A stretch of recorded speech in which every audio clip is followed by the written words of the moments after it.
misericordiosos, porque alcançarão misericórdia. Bem-aventurados os limpos de coração, porque verão a Deus. E a bem-aventurança que é objeto da nossa análise hoje diz: bem-aventurados os pacificadores, porque serão chamados filhos de Deus. Vamos orar. Ó Deus, nós pedimos a Tua orientação e a graça do Senhor às nossas vidas nesta hora. Que o Teu Espírito possa trabalhar em nossos corações, nas nossas mentes, sentimentos, e nos abençoar, nos confrontar, fazer o trabalho dEle em nós. Assim nós oramos em nome de Jesus. Amém.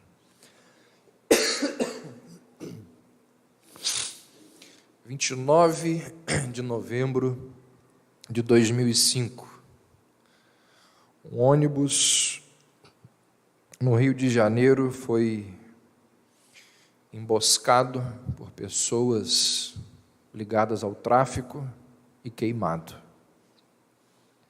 As vítimas eram pobres, gente simples que voltava para casa do trabalho. Aquelas pessoas não tiveram a menor possibilidade de reação. Os traficantes jogaram vários coquetéis Molotov dentro do ônibus.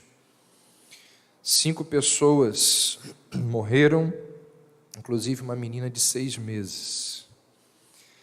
Esse ônibus foi um dos primeiros a ser queimados por traficantes no Rio de Janeiro.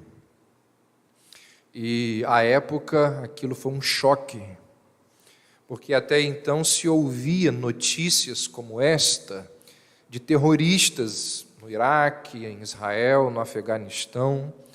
Nada similar tinha acontecido no Brasil, num grande centro urbano, nada disso. De lá para cá, parece que isso se transformou em coisa normal e centenas de ônibus já foram queimados ao redor do nosso país.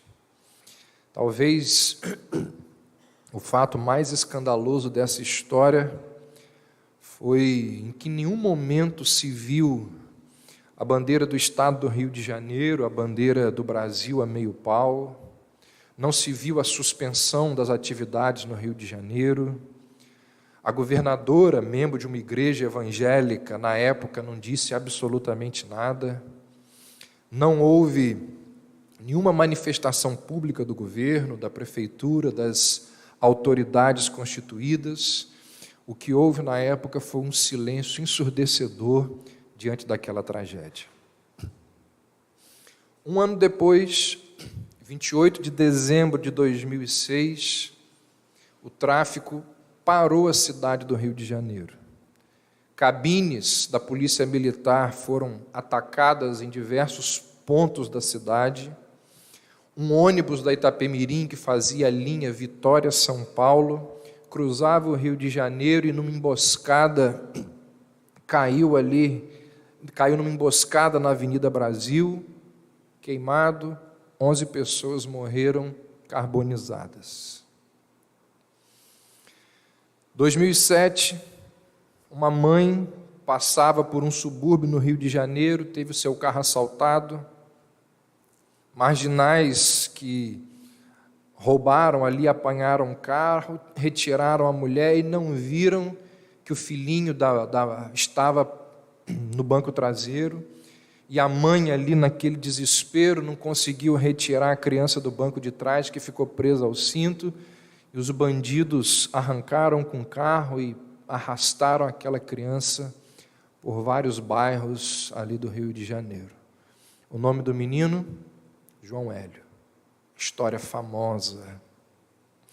12 de junho de 2000, Sandro do Nascimento, sobrevivente da chacina da Candelária, sequestrou um ônibus no Rio de Janeiro, manteve ali os passageiros reféns por mais de 4 horas e tudo foi, transmitido ao vivo na televisão. Depois dele liberar ali alguns reféns, o sequestrador utilizou a professora Geisa Gonçalves como escudo. E, ao tentar atingir o sequestrador, o policial atingiu de raspão a professora, e o Sandro, o sequestrador ali, assustado, deu 3 tiros na professora, que morreu na hora. O Sandro foi asfixiado dentro do carro da polícia, quando levavam ele para a delegacia. O episódio virou documentário, ganhou vários prêmios internacionais. Abril de 2013, uma dentista que cuidava dos seus pais, bem idosos, Cíntia Magali de Souza, foi abordada e assaltada dentro do seu consultório.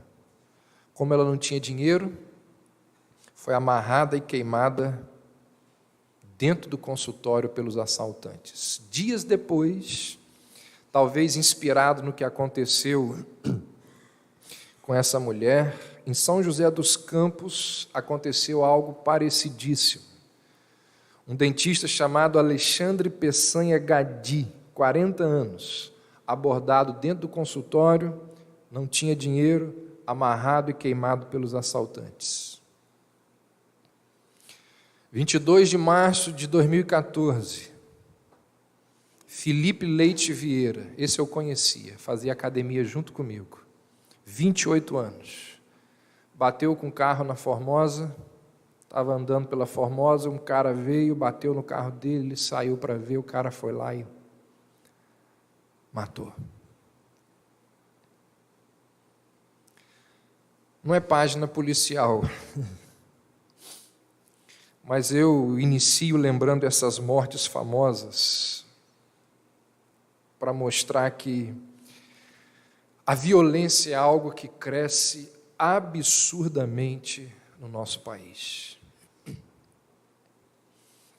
Semana passada foi embora um jovem que fez intercâmbio lá na escola onde eu dou aula. Ele veio da Alemanha, veio de Dresden. E eu perguntei para ele assim, como é que foi sua experiência aqui? Ele falou, não foi muito agradável não. Por quê? Porque a minha rotina era casa, pilinca, escola, casa. Pilinca, escola, por causa de quê? Medo de morrer. Ele falou, na minha cidade, a minha irmã, que é mais nova do que eu, vai na rua 11 horas da noite, sozinha. Não é cabível, ele falou isso para mim, não é cabível que... Aí ele não lembra a porcentagem que ele falou de pessoas morram. Ele falou que umas 70 mil pessoas morrem no Brasil, e esse dado ele pesquisou e está certo. Por ano, ele disse, isso é uma porcentagem muito grande da minha cidade, todos os anos morrendo no Brasil. Então, os casos de violência, eles crescem diariamente ao redor do nosso país. E com um detalhe, essas são as notícias que a mídia divulga.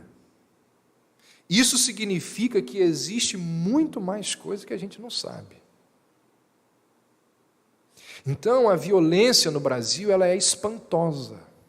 A violência no Brasil, ela cresceu a partir do momento que o país se urbanizou. Isso foi ali no século XX, final da década de 40. 80% da população vivia em centros rurais. Quando dá a virada para o século XXI, mais de 80% dos brasileiros viviam em grandes centros urbanos. A migração do campo para a cidade foi muito rápida. O que isso acontece? Urbanização rápida, sem planejamento de crescimento nas cidades, produz o quê? Falta de estrutura, favelização, desemprego crise econômica e, consequentemente, muita violência. Em 1980, morreram 8.710 brasileiros por armas de fogo no Brasil. Em 2010, quase 39 mil brasileiros morreram por arma de fogo. E segundo essas informações, o que nós temos é um crescimento de 350% do incremento da violência. Essa situação ela fica ainda mais dramática quando nós apanhamos esses números e os colocamos lado a lado com países onde existe guerra civil. Por exemplo, Chechênia, Etiópia, Eritreia, Guatemala, Argélia, a guerra no Golfo, da Armênia, do Azerbaijão e da Nicarágua. Percentualmente, o Brasil mata mais pessoas do que as guerras nesses lugares. Em que pese, as diferenças demográficas, o número é escandaloso. A taxa de pessoas mortas no Brasil por armas de fogo é maior do que os 12 principais conflitos militares ocorridos no mesmo período, de 80 ao 2010. No total, morreram quase 170 mil pessoas em 10 conflitos militares. No Brasil, no mesmo período, morreram mais de 192 mil pessoas. Então, a gente poderia aqui apresentar muitas outras estatísticas que são assim absurdas, alarmantes. Mas essas aqui são suficientes para nos mostrar que nós vivemos numa sociedade extremamente violenta. Todos nós aqui, se passarmos de 10 horas da noite e sairmos de casa, eu duvido que você não anda olhando por cima do ombro. Todos nós. Isso é um absurdo. E aí, diante desse contexto, nós nos deparamos com Jesus dizendo assim: felizes os pacificadores, bem-aventurados os pacificadores, porque serão chamados filhos de Deus. Você consegue perceber aquilo que eu venho insistindo aqui, o fato de que a pessoa descrita por Jesus, ela é completamente diferente do mundo no qual ela vive. Essa pessoa descrita por Jesus nas bem-aventuranças, ela é completamente diferente do seu habitat. Quando nós pesquisamos algumas características de alguns animais, nós descobrimos qual é o seu habitat. Por exemplo, um animal com pele áspera e que tem a cor da terra é um animal que normalmente vive no deserto. Pássaros que possuem olhos grandes são pássaros que normalmente voam à noite. Animais que possuem nadadeiras foram feitos para viver água. Assim como no caso dos animais, à medida que Jesus descreve as características do cristão, nós podemos deduzir qual vai ser o habitat do cristão.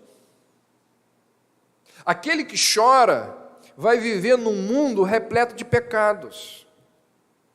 O manso vai viver num ambiente de muita pressão. O misericordioso, ele vai viver num contexto de muito desalento. E o pacificador, ele vai estar num local cheio de lutas, de disputas, de muita violência. Então eu repito, a pessoa descrita por Jesus é bem diferente do mundo onde ela vive. No mesmo sermão das bem-aventuranças, Jesus vai dizer que os discípulos, eles são o sal da terra. Ou seja, assim como o sal, eles são essencialmente diferentes do meio em que eles são colocados. Porque o poder do sal reside na diferença que ele faz na comida onde ele é adicionado. Jesus está dizendo, olha, o mesmo deve acontecer em relação aos meus discípulos. O poder de cada um deles no mundo em que vive está na diferença entre ambos. O cristão deve ser tão diferente dos outros homens, assim como o sal difere do alimento onde ele é colocado. Ser um pacificador num mundo marcado por violência, pela rivalidade, pela ofensa, é sem dúvida nenhuma um grande desafio. Um grande desafio. Porque se nós não nos vigiarmos, se nós não estivermos debaixo da influência do Espírito, o normal é a gente ir à forra. Nunca na história da humanidade nós precisamos tanto de pessoas pacificadoras. Sabe por que eu digo isso? Porque o século XX foi o século mais sanguinário da história da humanidade. 175 milhões de pessoas morreram sendo vítimas de guerra. Aqui não estão incluídos pessoas que morreram de câncer, do coração. 175 milhões de pessoas morreram no século XX em conflitos bélicos. Por quê? Por que nós, seres humanos, somos tão violentos, tão vingativos? Por que nós somos tão inclinados ao conflito? Por que tratados de paz são completamente ignorados, rompidos? Por que nós impomos as nossas vontades à força? Por que os filmes que são campeões de audiência são aqueles onde a violência é um tema que precisa estar presente? Quem que nunca presenciou uma situação onde estão ali dois adolescentes discutindo e aqueles que estão em volta, ao invés de apartar a briga, eles estão colocando lenha na fogueira para ver aquele conflito?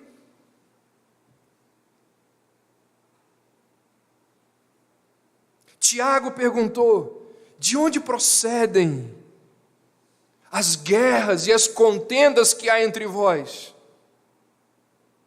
Ele mesmo respondeu: dos prazeres que militam na vossa carne.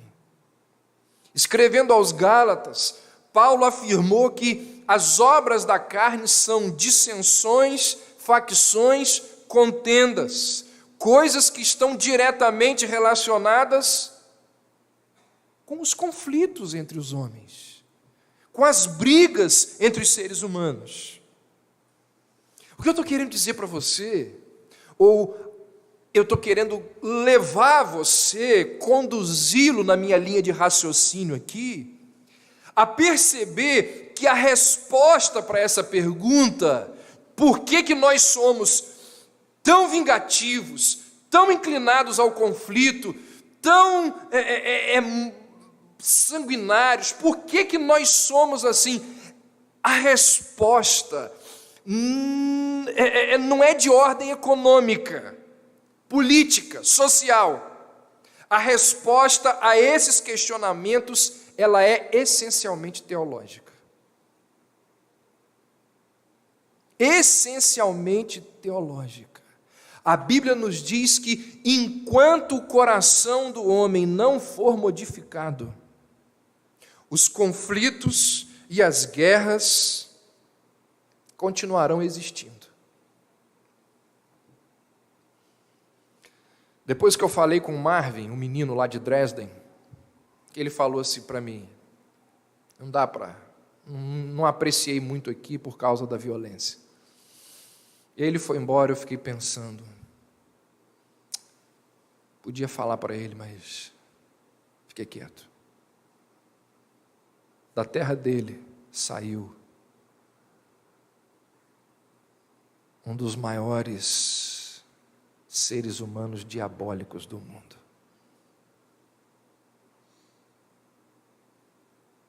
Foi da sua terra que levantou-se um homem que matou pelo menos 6 milhões de judeus. A questão não é social, apenas social, econômica, política, é teológica. Está aqui, ó. Jesus disse, de onde que saem as guerras?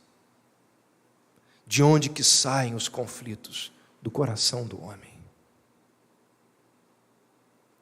E diante desse cenário, Jesus diz que feliz é o pacificador.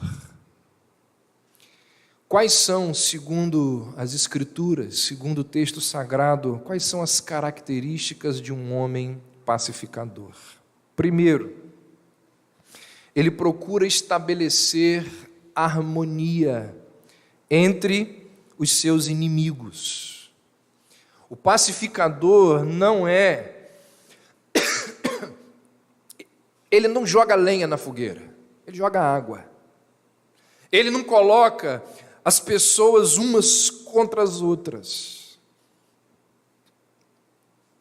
Sabe aquela conversa que muitas vezes tem em família? Está ali reunido 3 famílias, né? Você, seu tio, seu irmão, tá ali.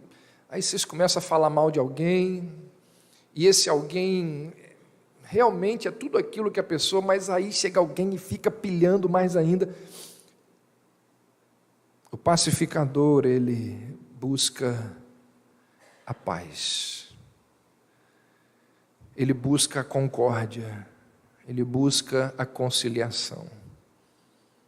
No meio daquela pilha, ele vira e diz assim, o que a gente pode fazer para ajudar essa pessoa? Quando alguém está zangado com outro, o pacificador chega e diz, calma, as coisas não devem caminhar por aí, vamos ver o que a gente pode fazer.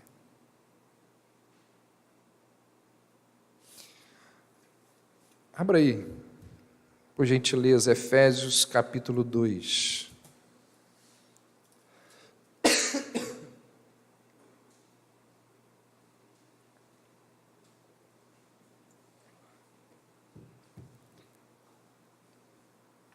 Efésios 2, a partir do verso 11.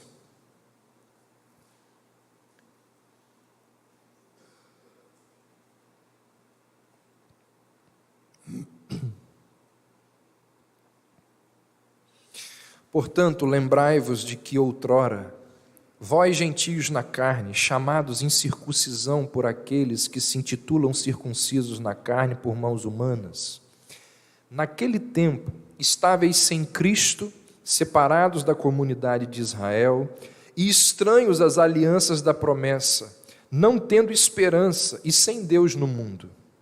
Mas agora, em Cristo Jesus, vós que antes estáveis longe, fostes aproximados pelo sangue de Cristo, porque Ele é a nossa paz, o qual de ambos fez um, e tendo derrubado a parede de separação que estava no meio, a inimizade, aboliu na sua carne a lei dos mandamentos na forma de ordenanças, para que dos dois criasse em si mesmo um novo homem, fazendo a paz, e reconciliasse ambos em um só corpo com Deus, por intermédio da cruz, destruindo por ela a inimizade. E vindo, evangelizou paz a vós outros que estáveis longe, e paz também aos que estavam perto, porque por ele ambos temos acesso ao Pai em um só Espírito. Segundo esse texto, por que Jesus, por que judeus e gentios, que eram adversários, principalmente por causa dos judeus, por que judeus e gentios passam a fazer parte do mesmo corpo que é a igreja? Antes de Cristo isso era inconcebível. Judeus, eles sequer cumprimentavam gentios. Se encostasse num gentio, fariseu principalmente, né? Se encostasse num gentio, chegava em casa e tomava um banho. E aqui, depois da morte de Cristo, judeus e gentios convivem no mesmo local, fazem parte da mesma igreja. E segundo o apóstolo Paulo, o que aconteceu para que judeus e gentios se unissem, fizessem parte da mesma família espiritual? Paulo diz: porque Cristo, com o seu valioso sangue, reconciliou-os. De ambos fez um, derrubando a parede da separação. O verso 17 diz que a iniciativa da reconciliação de judeus e gentios foi de Deus. Paulo vai dizer que, assim como Deus buscou a reconciliação desses dois grupos, eles também devem se empenhar para viver em paz uns com os outros. Quando alguém crê que Deus é o Deus da paz, esta pessoa fará de tudo o que puder para haver a paz entre os homens. O pacificador, ele é alguém que faz tudo o que está ao seu alcance para haver a paz entre as pessoas. Quando escreve aos crentes de Filipos, Paulo vai exortar a duas irmãs que estavam em discórdia. Lembra daquele texto famoso quando ele diz: rogo a Evódia e rogo a Sintique que pensem concordemente no Senhor. Provavelmente estavam ali brigando. Paulo diz: vocês devem reatar a relação de vocês. Poucas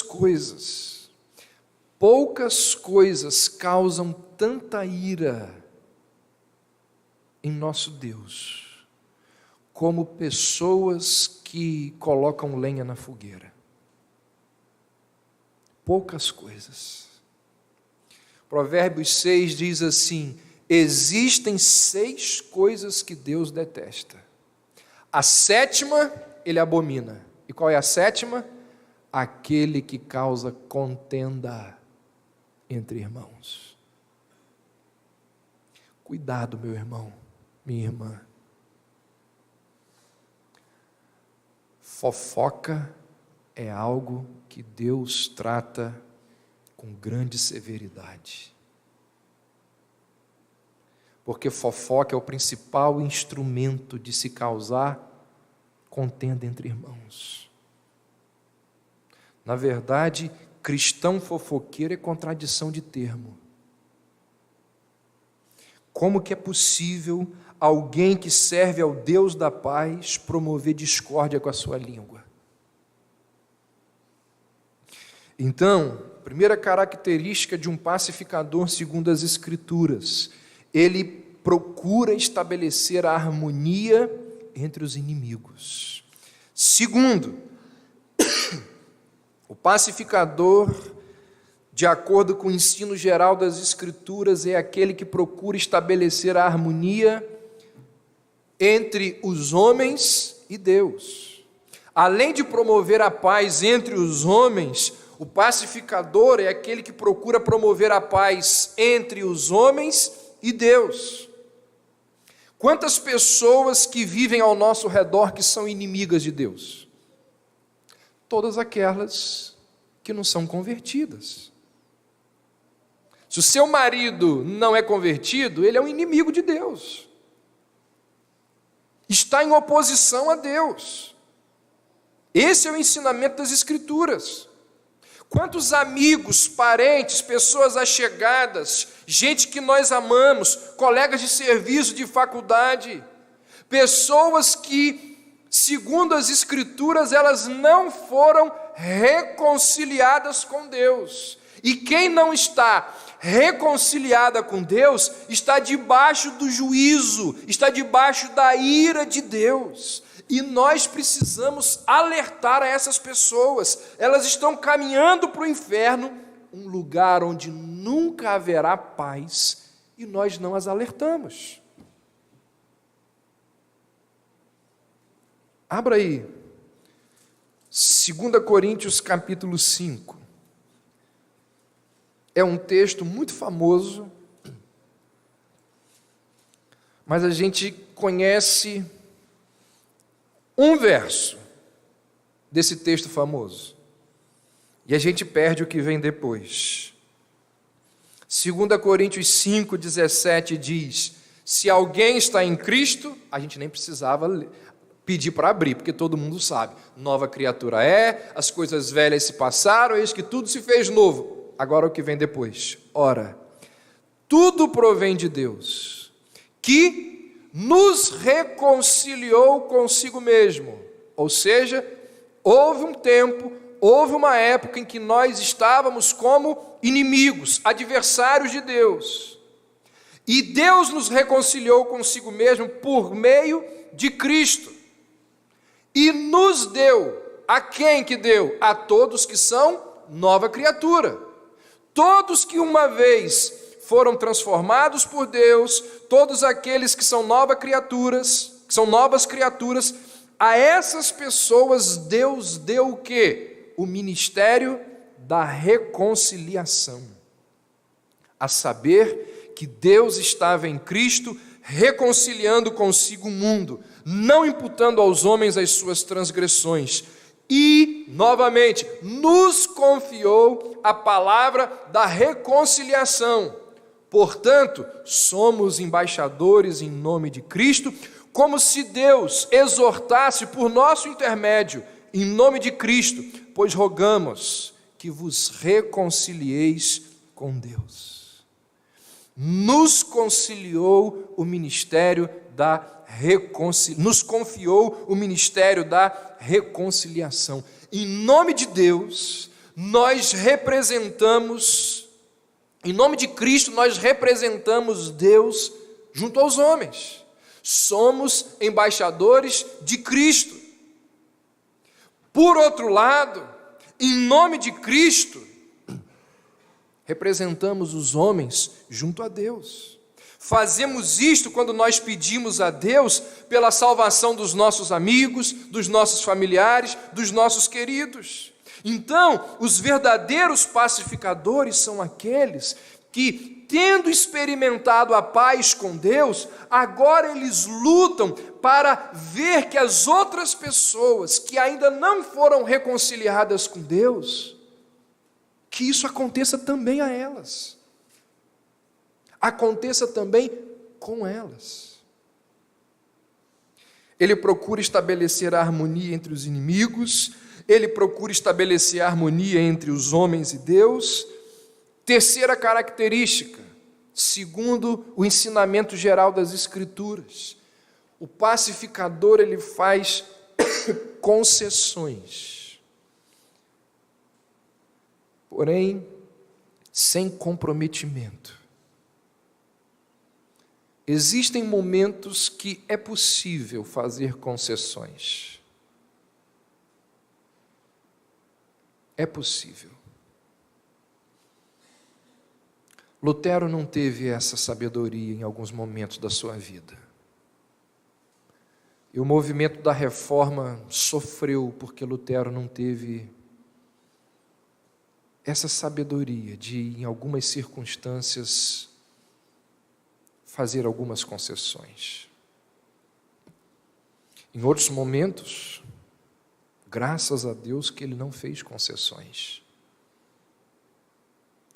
Algumas pessoas, elas pensam que paz Preste atenção nisso, porque essa é uma questão teológica muito importante. Algumas pessoas pensam que paz é ausência de conflito. E aí, está tudo na paz? Não, porque aí você começa a falar dos conflitos. Num cemitério não existe conflito. Mas dificilmente a gente imagina um cemitério como símbolo da paz. Não é verdade? A paz proposta pelas Escrituras é muito mais do que ausência de algo. A paz proposta pelas Escrituras é a presença de algo.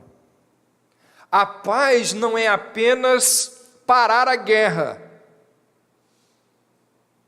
A paz produz a justiça que vai unir as partes em conflito. Não é simplesmente parar a guerra.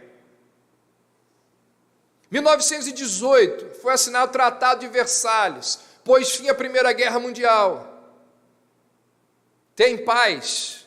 Tem paz nada.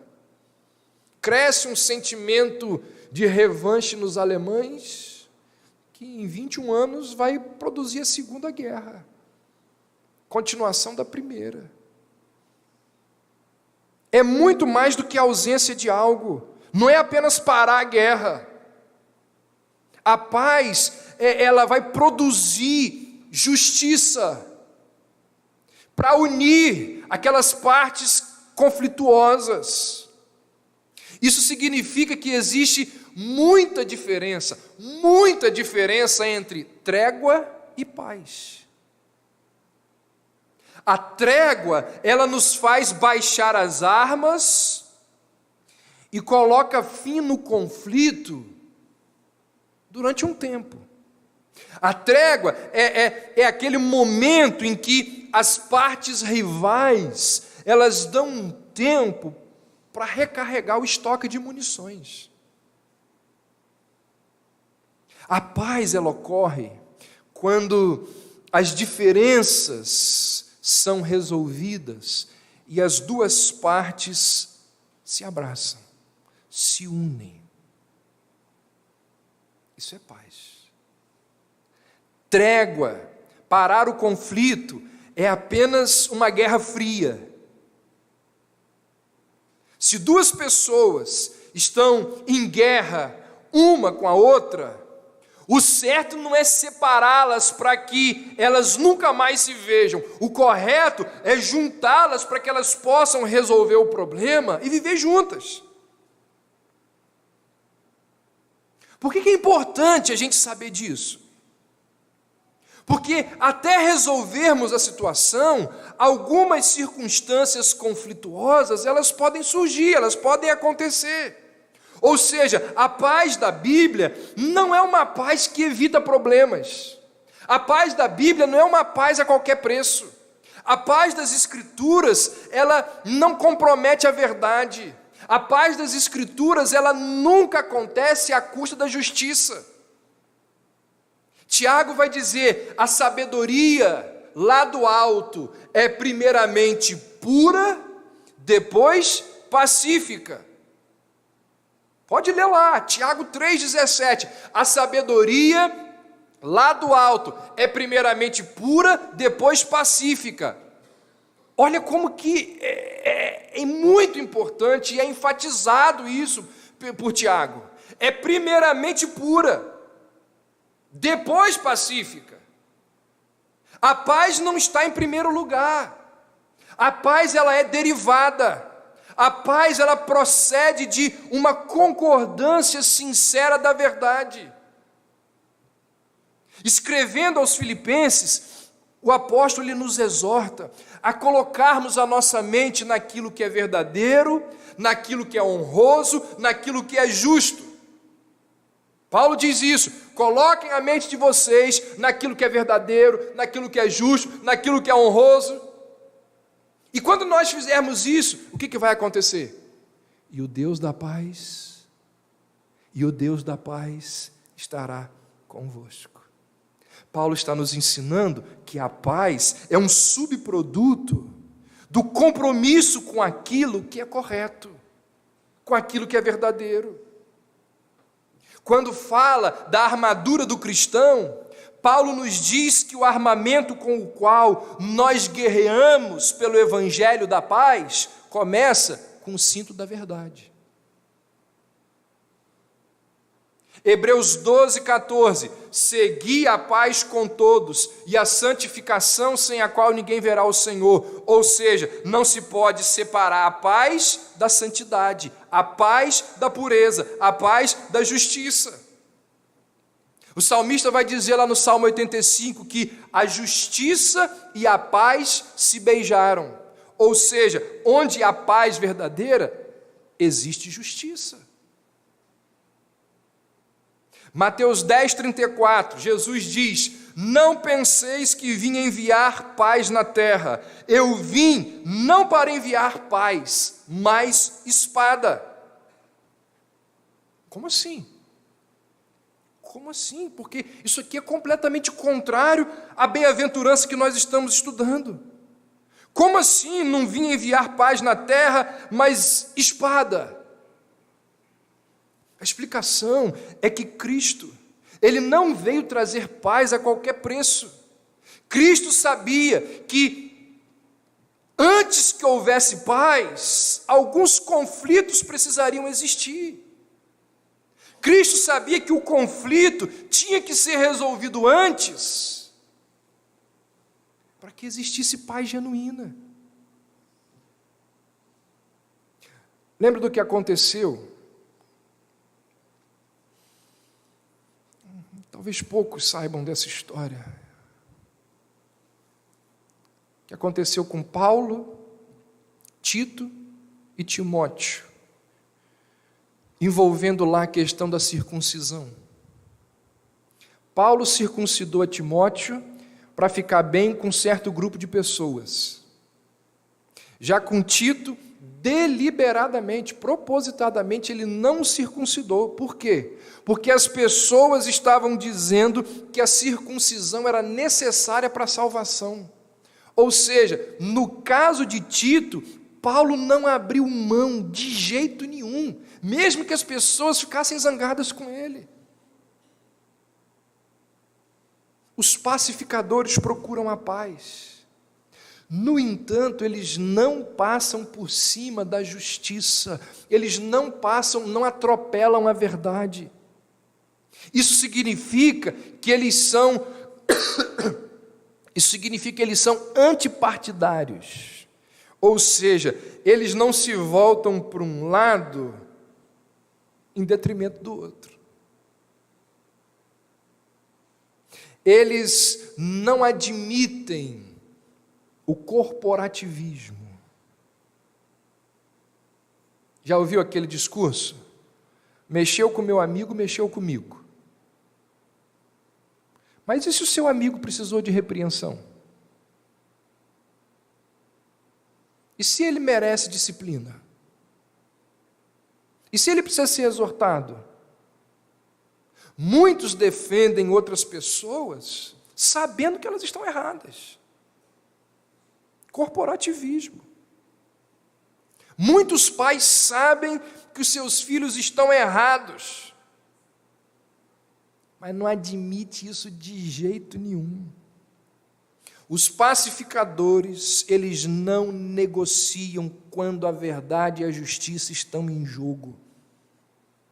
Até porque, gente, eles sabem que toda reconciliação que desconsidera a verdade é falsa, é enganosa, é apenas trégua, não é paz.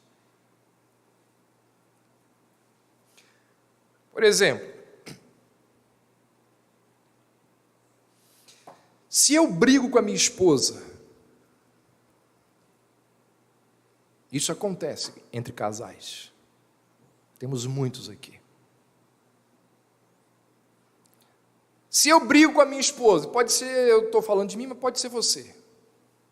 Se eu brigo com a minha esposa, e para ficar bem, ao invés de tratar do assunto, eu coloco panos quentes em cima da situação, empurro com a barriga, fecho os olhos para aquilo que aconteceu. Na primeira oportunidade que tiver, aquela situação vai voltar. Quem é casado sabe muito bem disso. Pode ter acontecido ontem, semana passada, há 10 anos atrás. A hora que tiver um contexto, aquele problema vai ser relembrado. Aquela falta vai ser reivindicada, vai ser lembrada, cobrada, lançada na cara. E dói muito mais. E dói muito mais. Por quê? Porque a situação não foi tratada com verdade e com justiça.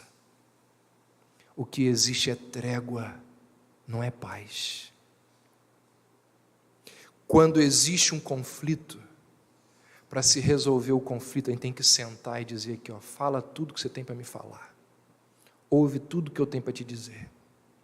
A gente vai chorar, a gente vai brigar um com o outro aqui, mas só vai levantar daqui quando resolver com justiça e verdade. Porque ficar fingindo que está tudo bem, quando não está tudo bem, é uma falsa paz, é uma ilusão de que as coisas vão bem. E isso lá na frente volta com uma força absurda, gigantesca, porque não existe paz em detrimento da verdade. Os pacificadores sabem disso.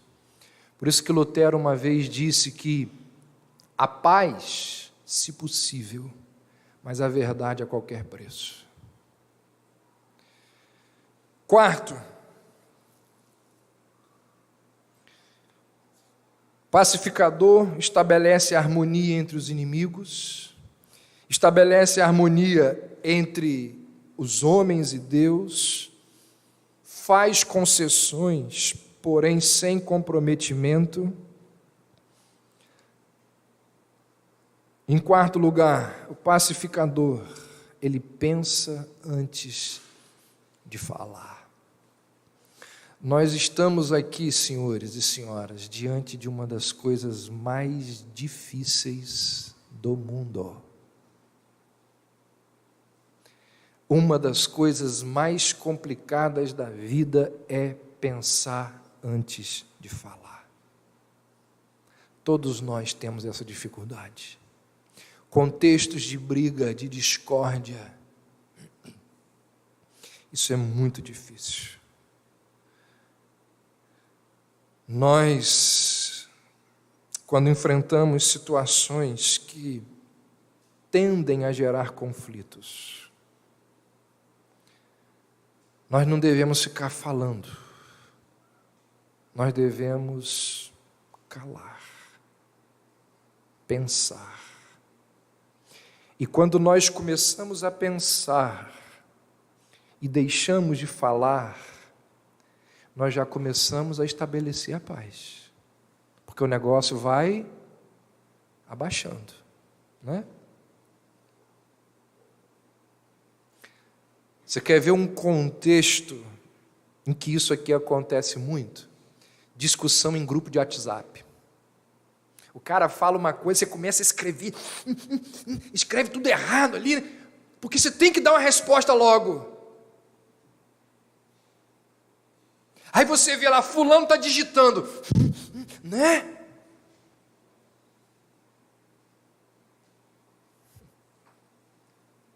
Que diferença. O pacificador, ele Deixa fulano digitar até a morte. Deixa ele ficar falando sozinho.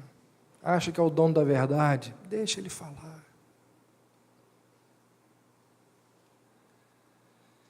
Ah, irmão, se nós pensássemos antes de dizer, de digitar determinadas coisas, quanto desgaste emocional que a gente evitaria. O pacificador é aquele que não fala, ele não fala o que não deve. Ele é alguém que compreendeu que não deve abrir a boca indevidamente. Palavras indevidas, impróprias, inconvenientes, não devem estar presentes na boca de um cristão. O pacificador é aquele que entendeu que todo homem deve ser pronto para ouvir, tardio para falar. Muitas vezes, ele até tem vontade de se expressar, mas pela concórdia, ele fica calado. Uma das primeiras coisas a fazer, quando se quer estabelecer a paz, é saber o momento de calar. Quinto, o pacificador, à semelhança do manso, ele prefere sofrer o dano ao invés de causá-lo. Gente, imagine se Deus insistisse nos seus direitos sobre nós. Se Deus insistisse nos seus direitos sobre cada um de nós, todos nós, sem exceção, estaríamos fadados ao inferno. O pacificador entende isso e dessa maneira ele é alguém que é compassivo com o outro. Jesus é chamado de príncipe da paz. E como foi que o príncipe da paz estabeleceu a paz? Paulo vai dizer em Colossenses 1:20, havendo feito a paz pelo sangue da cruz. Cristo deu-se a si mesmo, ele não reivindicou nenhum direito. Cristo pensou nos outros antes de pensar em si mesmo. Então o pacificador é alguém que paga a conta. Muitas vezes a conta que não é sua.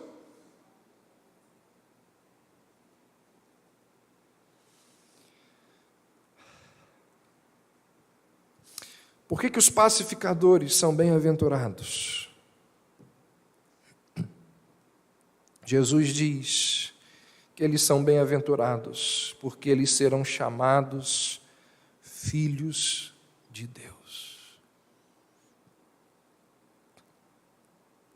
Você acha que isso aqui é pouca coisa?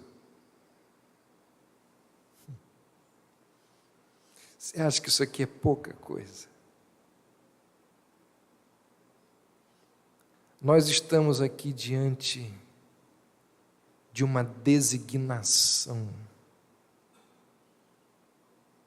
da mais elevada honra, da mais elevada honra.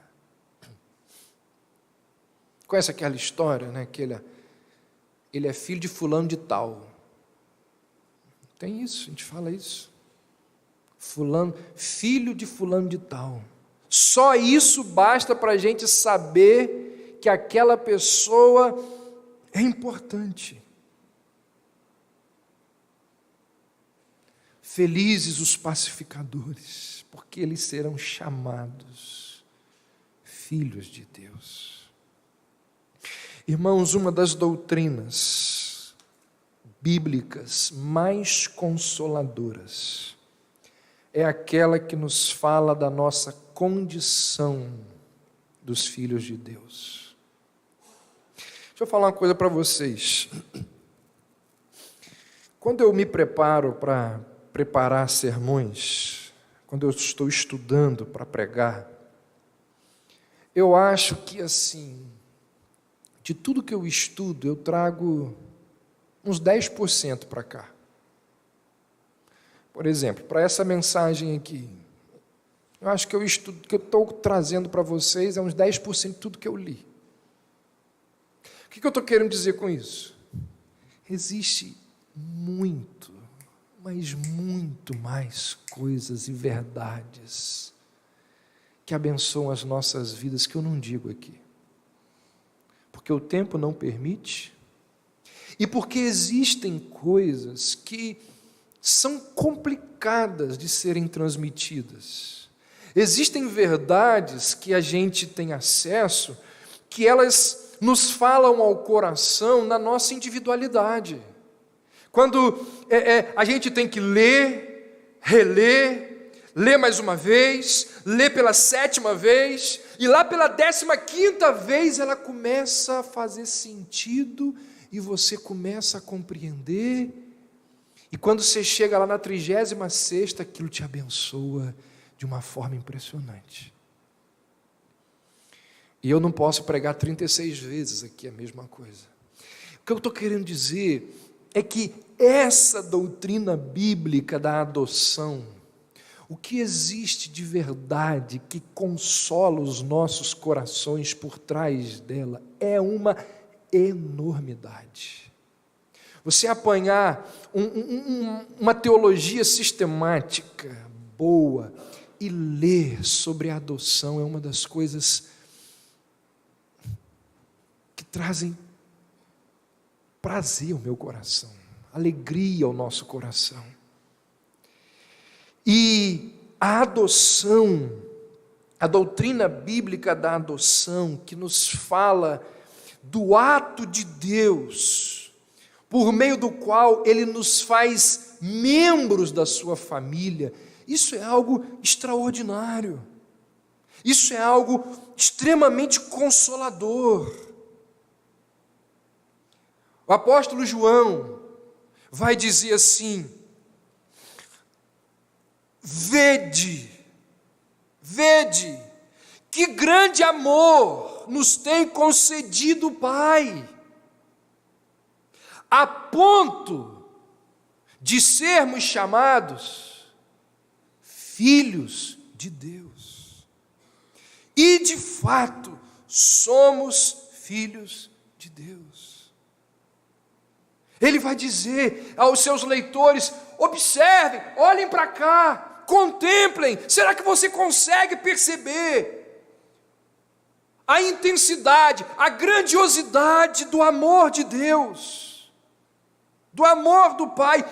E esse amor, ele é tão absurdo, ele é tão gigantesco, que Ele nos concedeu o privilégio de sermos chamados de seus filhos. Por causa da adoção, dessa doutrina, nós saímos da condição de criaturas e somos elevados à posição de filhos de Deus.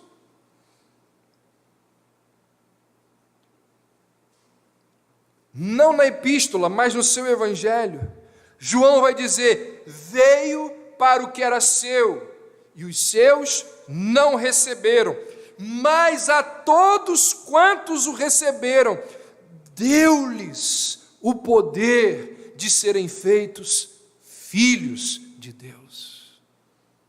Isso é algo extraordinário. Quando alguém se converte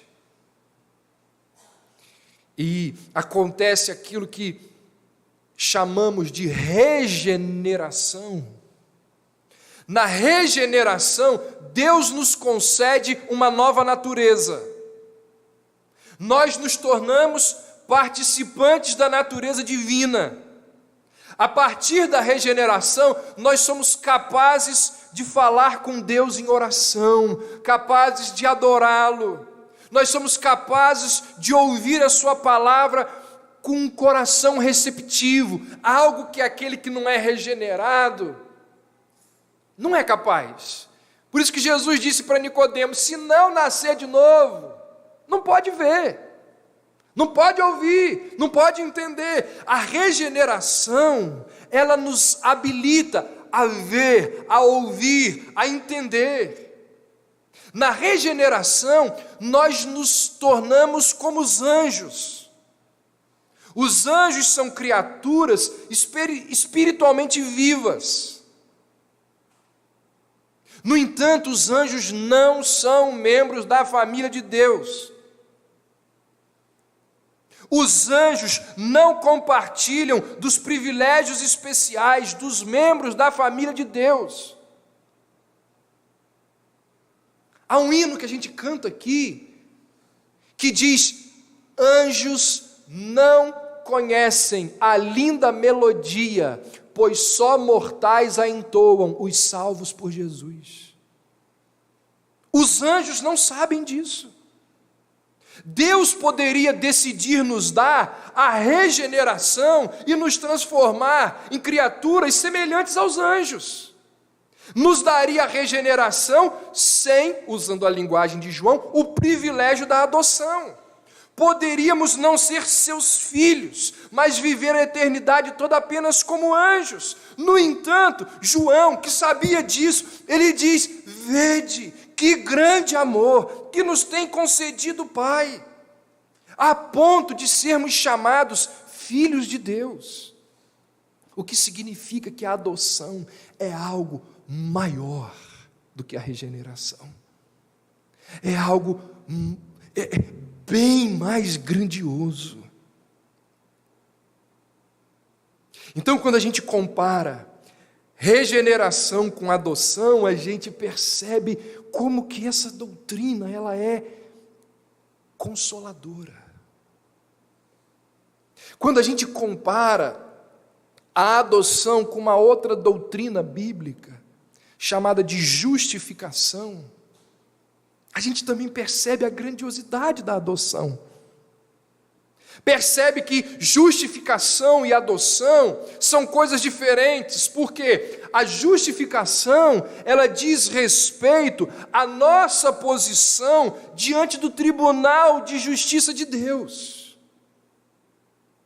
Pecadores, culpados, que merecem o inferno, mas por causa da vida, da morte, da ressurreição, da obra de Cristo, nos tornamos justos, porque a justiça conquistada por Cristo em sua vida e em sua morte, ela é imputada a nós somente pela fé.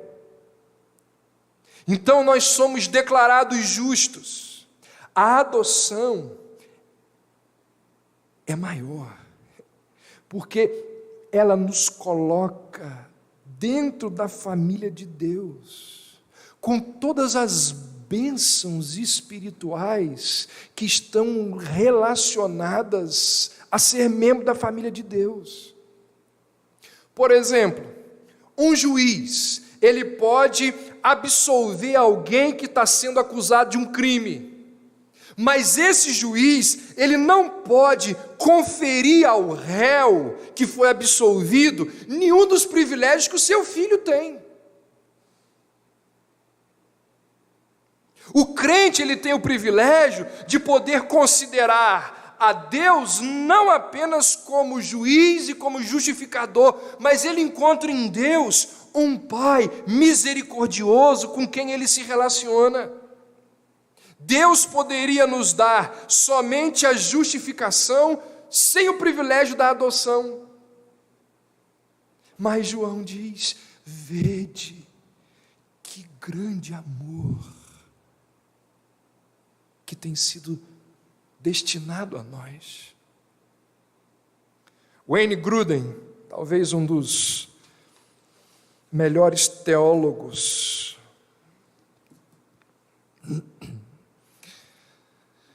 desses últimos tempos, ele diz assim, está aí no esboço: a regeneração tem a ver com nossa vida espiritual interior. A justificação tem a ver com nossa posição diante da lei de Deus, mas a adoção tem a ver com a nossa comunhão com Deus como nosso Pai. Por causa da adoção, nos são dadas muitas das maiores bênçãos, das quais nos lembraremos por toda a eternidade. Quando começamos a perceber a excelência dessas bênçãos e compreendemos que Deus não tem a obrigação de dar-nos nenhuma delas, então somos capazes de exclamar como o apóstolo João: vede que grande amor nos tem concedido o Pai, a ponto de sermos chamados filhos de Deus. E de fato, somos filhos de Deus.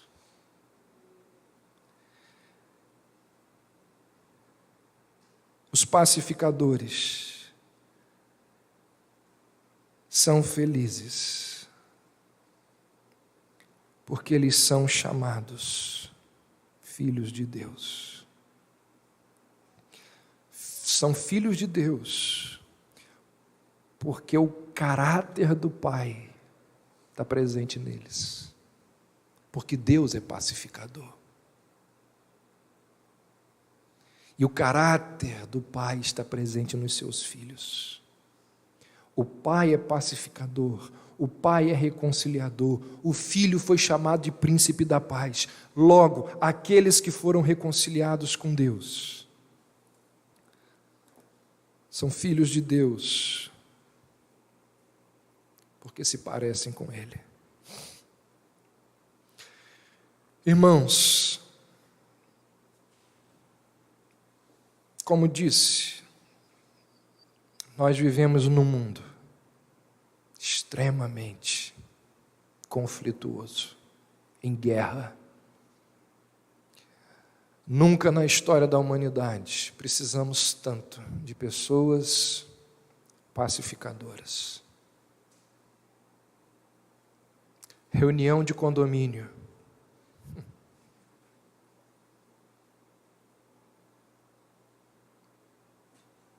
Seja pacificador. Conselho de classe.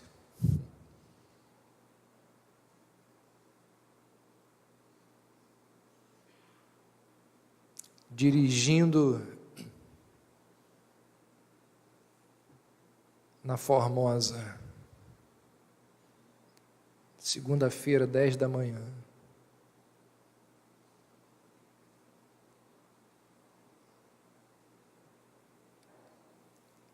Onze e meia da noite, o filho derrubou o Nescau no sofá.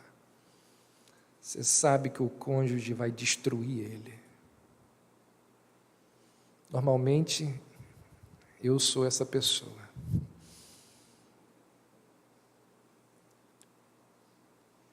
Na igreja, você ouviu uma fofoca. Nós não temos a responsabilidade de homens que têm a caneta para estabelecer tratados de paz. Ou seja, os nossos gestos, os nossos atos, eles não podem estabelecer a paz entre milhões, milhares, centenas. Mas nós podemos estabelecer a paz por onde quer que nós formos. No Salmo 34, o salmista diz: procura a paz e empenha-te em alcançá-la. E olha que o contexto em que esse camarada disse isso era um contexto de muita guerra. E eu encerro lembrando do texto famoso de Isaías, quando ele diz: quão formosos são os pés. De quem? Daqueles que anunciam a paz. Que Deus levante entre nós, homens e mulheres, pacificadores, e que com este gesto, com essa postura de vida, as pessoas ao nosso redor perceberão o Deus da paz. As pessoas ao nosso redor conhecerão o Príncipe da paz. Vamos orar? Ó Deus, nós reconhecemos que a nossa natureza caída, ela é inclinada à violência. Nós reconhecemos que o nosso Adão é extremamente conflituoso. Nós confessamos, ó Deus, que muitas vezes nós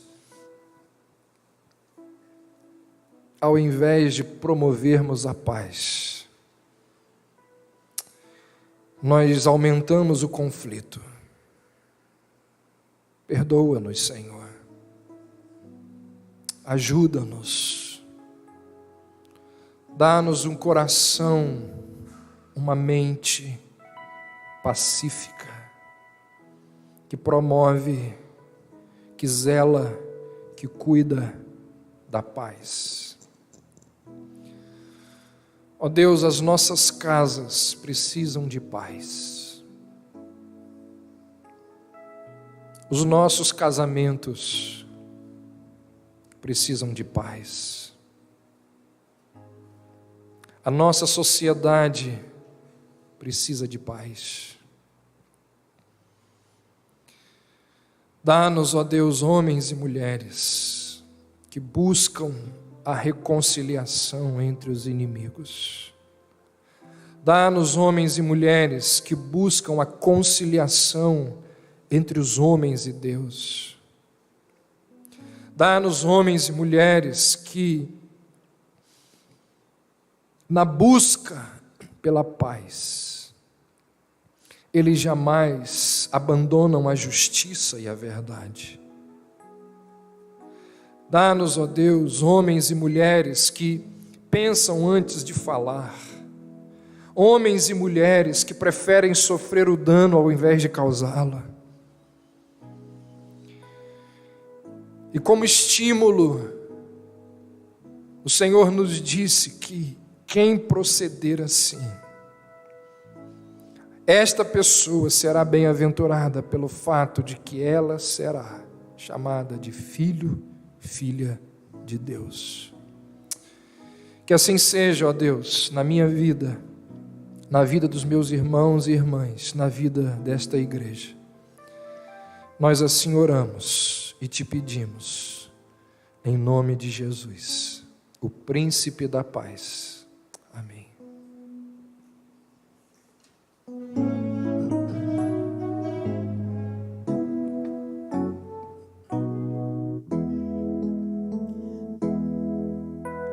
Os pobres